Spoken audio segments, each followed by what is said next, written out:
జున్ను బాల్ అయితే ఇచ్చారు ఫ్రెండ్స్. నేను జున్ను బాల్తో జున్ను ప్రిపేర్ చేస్తున్నాను. ఇది గట్టి జున్ను అనమాట. ఇవి మామూలుగా మనం ఒక ప్యాకెట్ పాలు అయితే తీసుకొచ్చాను. ప్యాకెట్ పాలు తీసుకొచ్చేసి ఇందులో కాచేసాను అనమాట. ఇందులో బెల్లం వేసుకొని కరగబెట్టుకోవాలి ఫ్రెండ్స్. ఇదిగోండి ఫ్రెండ్స్, బెల్లం అయితే నేను నల్లకొట్టేసాను. ఇది పాలలో యాడ్ చేస్తాను. చూడండి ఫ్రెండ్స్, నేను బెల్లం యాడ్ చేశాను అనమాట. ఇప్పుడు దీన్ని పొయ్యి మీద పెడతాను. స్టవ్ వెలిగించి జున్ను బాల్ అయితే పెట్టాను. పాలు పెట్టాను ఫ్రెండ్స్, సారీ జున్ను బాల్ కాదు, పాలు పెట్టాను అనమాట. ఇది బెల్లం కరిగించుకోవాలి. ఈ బెల్లం కరిగిన తర్వాత అయితే మనం జున్ను బాల్ అనేవి పెట్టుకోవాలి ఫ్రెండ్స్. నేను జున్ను బాల్ చూపిస్తాను. ఇవిగోండి ఫ్రెండ్స్, జున్ను బాలు చాలా తిక్కుగా చాలా గట్టిగా ఉన్నాయి ఫ్రెండ్స్. వీటితో ఇప్పుడు మనం జున్ను ప్రిపేర్ చేసుకుంటున్నాం. మనం పాలు పెట్టిన దగ్గర నుంచి అయితే తిప్పుకుంటూనే ఉండాలి ఫ్రెండ్స్, లేకపోతే పాలు ఇరిగిపోయే ప్రమాదం ఉంటుంది. ఇవి ప్యాకెట్ పాలు కూడా కూలిపోయే వరకు బయటే ఉంచుకోండి. రూమ్ టెంపరేచర్లో కానీ లేదా కూల్ వాటర్లోనే వేసేయండి, కరిగిపోతుంది. నేను ఈ బెల్లాన్ని కరిగించుకుంటున్నాను. ఈ బెల్లం కరిగిన తర్వాత ఆ పాలు యాడ్ చేసి ఆవిరి పెట్టేసుకోవాలి ఫ్రెండ్స్. చూపిస్తాను, అది కూడా బెల్లం కరిగిన తర్వాత చూపిస్తాను, ఓకేనా? చూడండి ఫ్రెండ్స్, మన బెల్లం అయితే కరగడానికి దగ్గరకు వచ్చేస్తుంది అనమాట. ఇలా వచ్చేసింది, కరుగుతుంది అనమాట. చూసారా పాలు ఎలా కలర్ చేంజ్ అయిపోయినాయో? ఇలా కలుపుకోవాలి ఫ్రెండ్స్, ఇలా బాగా కరిగించుకోవాలి. ఇలా కరిగించుకొని పెట్టుకుంటే త్వరగా అయిపోతుంది ఫ్రెండ్స్. ఇది నాకు తెలియక నేనేం చేశానంటే ఫస్ట్ అప్పుడు మా అమ్మమ్మ వాళ్ళు జున్ను వాళ్ళు చేసేటప్పుడు పనిమాల కూర్చొని పాలల్లో వేసి పిసికి చేశాను ఫ్రెండ్స్. తర్వాత ఎందుకు నాకే ఇలా ఐడియా వచ్చింది, ఇలా చేస్తే చాలా పర్ఫెక్ట్గా జున్ను వచ్చింది.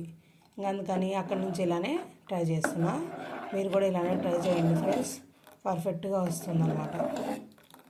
ఇప్పుడు బెల్లం అయితే కరుగుతుంది, చాలా వరకు కరిగిపోయింది.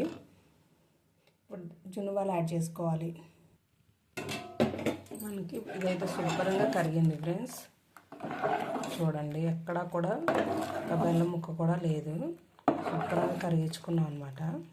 ఇప్పుడు స్టవ్ ఆఫ్ చేశాను. ఇప్పుడు మనం దీంట్లో జున్ను బాల్ యాడ్ చేసుకుందాం.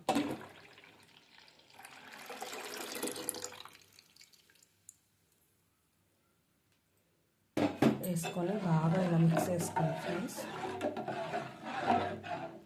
ఇప్పుడు దీంట్లో మిరియాల పొడి, యాలక్కాయల పొడి యాడ్ చేద్దాం. మిరియాల పొడి ఫ్రెండ్స్ 1 స్పూన్ వేసుకోండి ఫ్రెండ్స్, మంచిది ఆరోగ్యానికి. అలాగే ఇలాచీ పౌడర్ అయితే ఒక 1/2 స్పూన్ వేసుకోండి. అలాగే కొంచెం చూస్తున్నారు కదా, ఒక చిటికెడు ఉప్పు వేసుకోండి. అన్నీ వేసేసి బాగా మిక్స్ చేసుకోవాలి. ఇలా కలుపుకోండి ఫ్రెండ్స్. ఇవన్నీ వేసుకొని ఇలా కలుపుకోండి.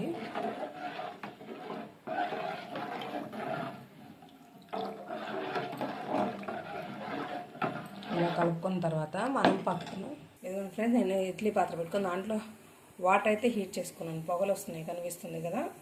ఇప్పుడు దాంట్లో మనం గిన్నె పెట్టేసుకోవాలి. పెట్టేసాను ఫ్రెండ్స్, చూడండి ఇవన్నీ పెట్టేశాను. మనకి నీళ్ళు ఎక్కడ వరకు వచ్చాయంటే చూపిస్తాను చూడండి ఫ్రెండ్స్. చూడండి మన గిన్నె ఎక్కడ వరకు ఉందంటే,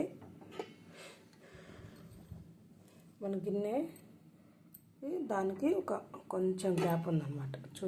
నేను ఏడు పెడతాను, తగిలింది కదా ఫ్రెండ్స్, ఇంత గ్యాప్ అయితే ఉందన్నమాట. ఇప్పుడు దీన్ని బాగా ఉడికించుకోవాలి ఫ్రెండ్స్. చూడండి ఫ్రెండ్స్, సౌండ్ వస్తుంది కదా, నీళ్ళ సౌండ్ అన్నమాట. అది కెలిట్ పెట్టేస్తాను. దీన్ని మనం ఉడికించుకోవాలి ఫ్రెండ్స్.